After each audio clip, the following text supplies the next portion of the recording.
Leksiyen davamlaştırmaz hürmetlik vatandaş bugünkü islaha 2021 yıl 7. ayının 28. günü.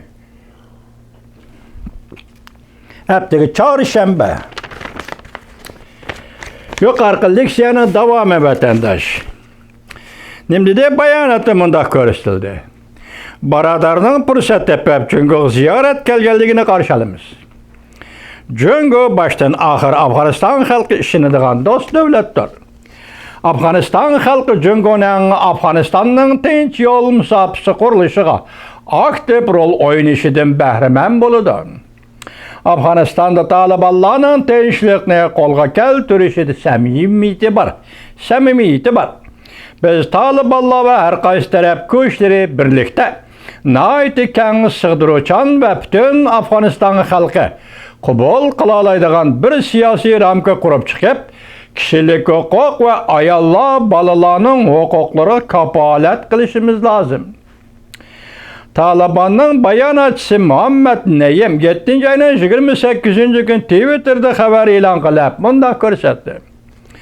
9 nefer vekilden terkip tapkan Taliban vekiller ümigi. Cüngö'de 2 gün ziyareti oldu. O yani mundaq dedi, iki taraf erbapları uçuruşda siyaset, iktisat hem de bexatarlik meseleleri boyunca muhakeme edip bağdı. Afganistan'ın bugünkü vaziyeti ve tinçlik musabısı doğrusu da muhakeme edip bardı. Taliban vekilleri Cüngö tarafı kapalet verip Afganistan topraklarından faydalanıp Cüngö karşı hareket bilen şugullanışga herkes yol koymayız. Taliban'ın herkes yol koymayız dep ifade bildirdim.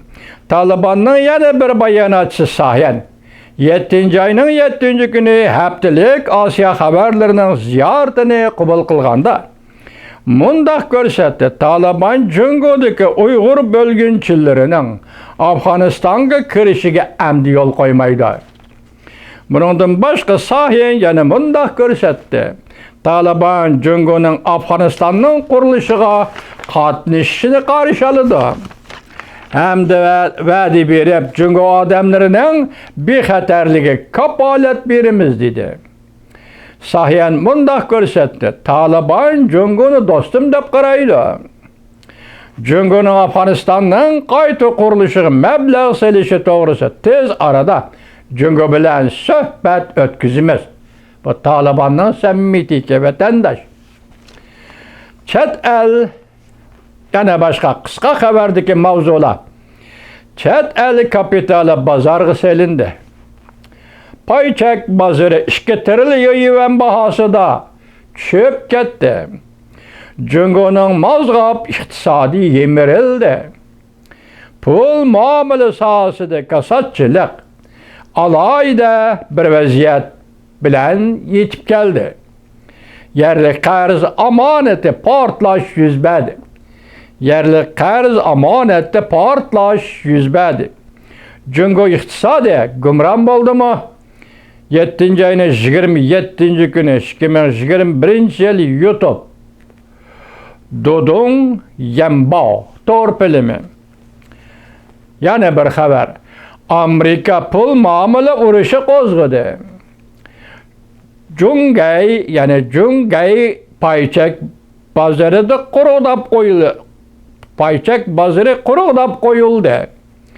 Baha çöp ketkendi 90%'in aştı. 1000 metrlik imaret gömürülüp düştü. Bir yerdeki 1000 metrlik imaretdeki emniyetlik imaret emas. Eli iqtisat sahasında tiklengen imaret. Yani şundaq şirketinin boyu. Yani şundaq çoğun şirket hazır gömürülüp düştü. Cüngö iktisadının en xatarlıq paytları yetip geldi. 7. ayının 28. günü YouTube Dodong Yambao